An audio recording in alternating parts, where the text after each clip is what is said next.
যুক্তরাষ্ট্র ও ইরানের মধ্যে চলমান আলোচনা শেষ পর্যন্ত ব্যর্থ হলে মধ্যপ্রাচ্য পরিস্থিতি কোন পথে যেতে পারে তা নিয়ে তৈরি হয়েছে নতুন বিশ্লেষণ ও উদ্বেগ। পাকিস্তান ও সৌদি আরবের কূটনৈতিক উদ্যোগে কিছুটা অগ্রগতি দেখা গেলেও জেদ্দায় সাম্প্রতিক বৈঠকের পর উত্তেজনা আবারও বাড়তে শুরু করেছে। সংবাদ মাধ্যম বিবিসি বাংলার বিশ্লেষণ অনুযায়ী চলমান আলোচনা ব্যর্থ হলে সম্ভাব্য ফলাফল হিসেবে 4টি আলাদা দৃশ্যপট সামনে আসতে পারে। প্রথম যে পরিবর্তনটা হবে তা হলো ভঙ্গুর যুদ্ধবিরতি। কারণ বর্তমানে কার্যকর 2 সপ্তাহের যুদ্ধবিরতি কোনো স্থায়ী সমাধান নয়, বরং এটি একটি সাময়িক কৌশলগত যুদ্ধবিরতি। দুই পক্ষের গভীর অবিশ্বাসের কারণে এই বিরতি দীর্ঘস্থায়ী হওয়ার সম্ভাবনা কম। এ সময়কে উভয় পক্ষই সামরিক প্রস্তুতি ও কৌশল পুনর্গঠনের সুযোগ হিসেবে ব্যবহার করছে বলে মনে করা হচ্ছে।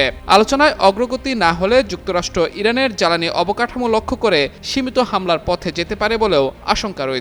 নন ইনভার্টার এসির দামে ঘরে আনুন বিদ্যুৎ সাশ্রয়ী ইনভার্টার এসি।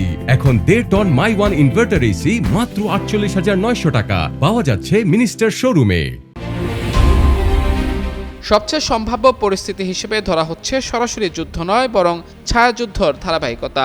এক্ষেত্রে দুই দেশই সরাসরি সংঘর্ষ এড়িয়ে প্রক্সি বাহিনী বা মিত্র গোষ্ঠীর মাধ্যমে ইরাক, ইয়েমেন এবং লোহিত সাগর অঞ্চলে প্রভাব বিস্তার ও প্রতিহামলা চালিয়ে যেতে পারে। তবে এ ধরনের নিয়ন্ত্রিত সংঘাত অত্যন্ত ঝুঁকিপূর্ণ, কারণ যে কোনো ভুল হিসাব পরিস্থিতিকে বড় যুদ্ধে রূপ দিতে পারে।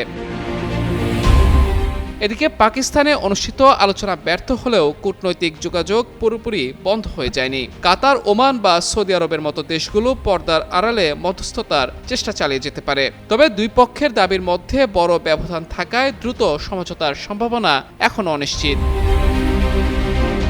সবশেষ যে দৃশ্যপটটি উঠে আসছে তা হলো হরমুজ প্রণালীতে নৌ অবরোধ। যুক্তরাষ্ট্রের কিছু কৌশলগত পরিকল্পনায় ইরানের তেল রপ্তানি সীমিত করে অর্থনৈতিক চাপ বাড়ানোর বিষয়টি আলোচিত হচ্ছে। এতে শুধু ইরান নয়, চীনসহ বৈশ্বিক জ্বালানি বাজারও বড় ধরনের চাপের মুখে পড়তে পারে। একই সঙ্গে এ ধরনের পদক্ষেপ মার্কিন নৌবাহিনীকেও সরাসরি ঝুঁকির মধ্যে ফেলতে পারে। সব মিলে মধ্যপ্রাচ্য পরিস্থিতি এখন এক অনিশ্চিত ও অস্থির অধ্যায়ে প্রবেশ করেছে, যেখানে একদিকে চলছে সীমিত সংঘাতের বাস্তবতা, তেমনি অন্যদিকে টিকে আছে কূটনৈতিক সমাধানের ক্ষীণ সম্ভাবনা। মাহমুদুর রহমান, যুগান্তর নিউজ।